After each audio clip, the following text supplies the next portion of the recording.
Bathroom के दरवाजे पर पड़ रहे लगातार थपथपाहट को सुन रिया ने अंदर से आवाज लगाई, आ रही हूँ।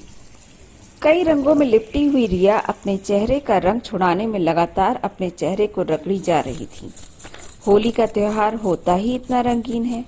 दिन भर हंसी ठिठोली, मिठाई के मजे लेने और रंगों को लगाने और लगवाने की रस्मों के बाद जब इनको छुड़ाना पड़ता है तो अच्छों के पसीने छूट जाते हैं। तभी रिया की नजर बाथरूम के शीशे पर पड़ी तो वो घबरा गई। उसके चेहरे से खून बह रहा था। रंग को साफ करने के चक्कर में उसने अपने चेहरे को कुछ ज्यादा ही रगड़ दिया था। वो समझ ही नहीं पा रही थी कि ये कौन सा रंग है जो उसके चेहरे से निकल ही नहीं रहा है। खून से लाल अपने खरोचे हुए चेहरे को देख रिया के आंसू थमने का नाम नहीं ले रहे थे। उसे विश्वास नहीं हो रहा था कि ये वही चेहरा है जिससे लोग प्यार और दुलार में आकर्षित हो जाया करते थे। रिया अपने माँ बाप की सबसे दुलारी बेटी थी। उसकी चंचलता और खूबसूरती देख उसके पिता उसे मनमोहिनी बुलाते थे। रिया जैसे जैसे बड़ी होने लगी उसको अपनी खूबसूरती पर गुमान होने लगा था और धीरे धीरे उसका घमंड उसकी खूबसूरती पर हावी होने लगा था। रिया बुत बनी खून से लाल हुए चेहरे को देखे जा रही थी, मानो अपने आप को ढूंढ रही हो, अपनी खूबसूरती की तलाश में हो। वो खुद को पहचान नहीं पा रही थी। ना जाने ये कौन सा रंग चढ़ गया है उसके चेहरे पर कि वह खुद को ही नहीं पहचान पा रही है।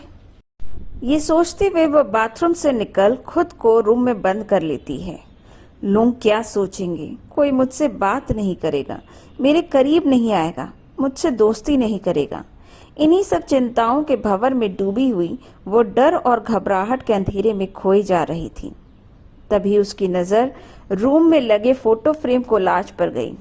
रिया उठकर सामने की दीवार पर लगे कोलाज फोटो फ्रेम के पास खड़ी हो गई।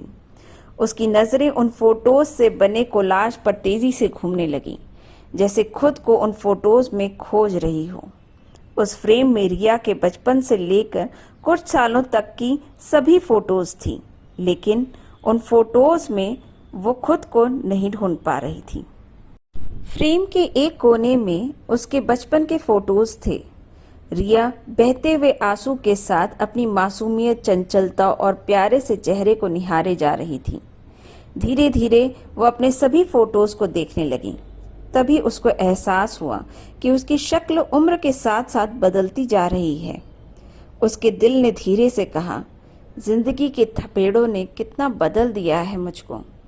बचपन की वो मासूमियत, वो चंचलता, वो अल्लड़पन जिंदगी की दुनियादारी में कहीं खो गए हैं।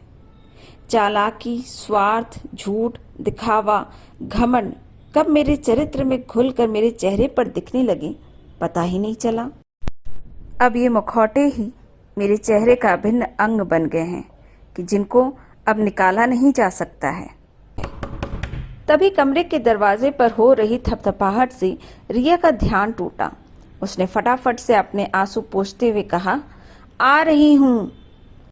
कुछ देर बाद रिया ने अपने कमरे का दरवाज़ा खोला और दुनिया का सामना करने निकल पड़ी, अपने चेहरे पर लगाए एक नए मुखौटे के साथ।